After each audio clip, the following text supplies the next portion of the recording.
Mayor Vico Soto matatalo sa darating na halalan? Yan ang pag-uusapan natin patungkol sa kinabibiliban at hinahangaan nating alkalde dito sa bansa.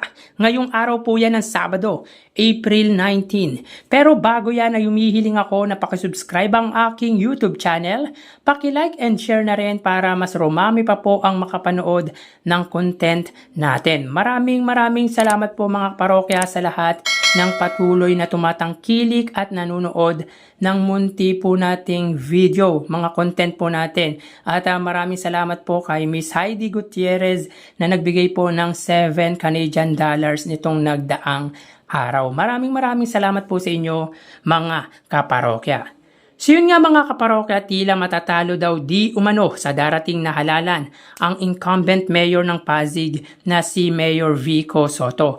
Ayon po ito sa nag-comment sa aking previous video na si Krypton Mercado. Sa pagkakalam ko po mga parokya ay Tito Vic and Joey supporters po ito.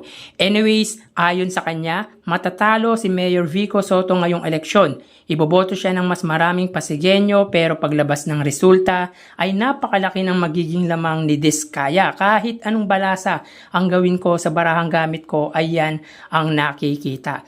Kapag tapos na ang eleksyon at mali ang hula ko ay maaari nyo akong balikan at sumbatan. So ayon dito at ayon sa pagkakaintindi ko mga kaparokya ay madadaya daw di umano sa darating na halalan si Mayor Vico Soto ng katunggali niyang si Sara Diskaya. Disclaimer lang po mga kaparokya, ito ay hula lamang. Walang garantiya, walang kasiguraduhan kung totoo ito o hindi dahil hula lamang ito. Pero sa totoo lang, daya lang talaga ang makakapagpatalo kay Mayor Vico Soto sa halalan sa Pasig at kung magkatotoo man ito, malamang gulo ang mangyayari sa nasabing lungsod. Alam naman po natin at di naman po alintana yan mga parokya kung gaano kamahal ng mga Pasigueño si Mayor Vico Soto, especially sa mga senior citizen at ang mga bata po na mulat dahil sa estilo ng paggugobyerno ni Mayor Vico. Remember yung kinumplain ni Mayor Vico Soto sa COMELEC about sa pakikipag-partnership po ng St. Timothy,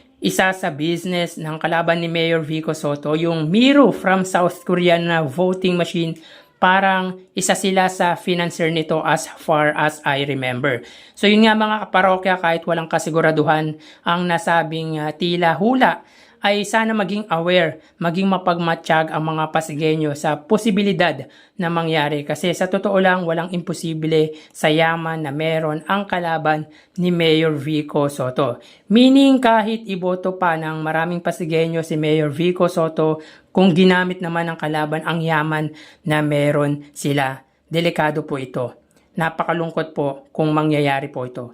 Nakapagtaka lang kasi mga kaparokya at hanggang ngayon ay hindi ko maisip na isang construction company ay makikipag-partnership po sa COMELEC. Ang weird, di ba mga kaparokya? Buti na lang from the start ay ibinunyag na ito ni Mayor Vico Soto. Hindi dahil sa natatakot siya, kundi dahil hindi patas ang magiging labanan ng halalan sa lungsod po ng Pasig. Dahil may conflict of interest, ika nga mga kaparokya. Kasi kailangan nilang makapasok sa politika dahil para maprotektahan ang kanilang mga negosyo. Mga negosyante po kasi ang kalaban ni Mayor Vico Soto. And take note mga kaparokya, bilyonaryo po ang mga ito. Remember yung isa pang binunyag ni Mayor Vico Soto na Pinoy Ako Party List na first nominee ang kapatid ng kalaban ni Mayor Vico at second nominee naman po ang asawa nito na si Curly Diskaya. Si Curly Diskaya po ang siyang nag-file po ng disqualification against Mayor Vico Soto. So ginagawa nilang katatawanan ang politika mga kaparokya. Garapalan na ang galawan nila at talagang desperado sila